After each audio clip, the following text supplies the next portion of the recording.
how do you take good lecture notes? I have a few tips for you. Number one, what are you using? A laptop or a pad of paper and your pen? Both of these types of materials have pros and cons. If you have a laptop, you are more likely to type out every single word the professor is saying, which is the exact opposite of what you want to do. You don't want to be typing out verbatim what the professor says. If you have a laptop, you are more likely to multitask on it and go onto the internet or have a bunch of different tabs open, which can distract not only you, but the people around you. Now, if you're using paper and pen, you're not going to be able to get everything down. You may not be able to read your notes afterwards. So you have to figure out what the best system is for you. For me personally, it was always paper and pen, paper and pen. It forced me not to be distracted or multitask.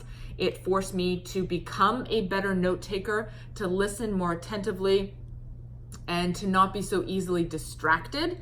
So that's the first thing you need to decide. Number two, whatever system you have, you must label and date your notes. Top right-hand corner, always put the course code and what lecture it is. Is it lecture number 1, 2, and date it, okay? That absolutely has to be in the top right-hand corner. Number 3 is you want to use as many shorthand abbreviations as possible. Don't be writing out long words when you can just use an abbreviation. North America, you should never have to write that. You should just write NA. Now, these abbreviations will be course or faculty dependent, so you can develop your own list of abbreviations. The most useful course I ever took in high school was shorthand and typing. To this day, actually, I would venture to say it was probably the most useful course I've ever taken in my entire life. Not only did it teach me how to type and type quickly, but I also learned how to write in shorthand. And I use shorthand to this day. I probably have at least 50, maybe more shorthand terms that I learned in that class that I can now use now. Okay, number 3 is don't write down or type out every single word the professor says. You will drive yourself batty. Just type out the main ideas. And closely linked to that is number 4, don't write or type out full sentences. You want bullet points, point form notes only.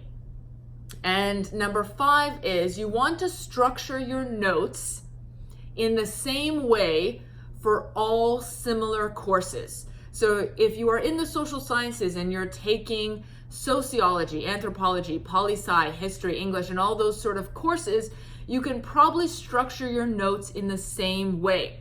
What that way is will differ from student to student. I personally always used this method. So I don't know if you can see that, but here were my notes in the main area, and I'll include a PDF of this. On the left-hand side, which is what I would use for the margins, I would type out or write out the main definition or questions that I had to ask, and at the bottom was the conclusion. Now this is called the Cornell method. And you can Google this up for you. The Cornell method is something that I used and that I found incredibly beneficial. Some people don't like it, but it just helped to visually organize my notes. I'd have my main lecture notes on the left-hand side. I could look up the main topic or concept, and then at the bottom are always any questions or main conclusions. So every single lecture note should be organized in the same way, and you want to organize it around the main theme, the big ideas, the main takeaways of the lecture. Every single lecture is structured usually around a textbook like this. For instance, this is the textbook that I use. The main textbook will have learning objectives at the beginning of every chapter and study questions at the end. lectures are usually structured around that. So that is how you should write your lecture notes. You should structure them around the main takeaways, so that at the end of every lecture note, you should be able to see what was the main theme, what were the main ideas or the main concepts, and what was the main conclusion.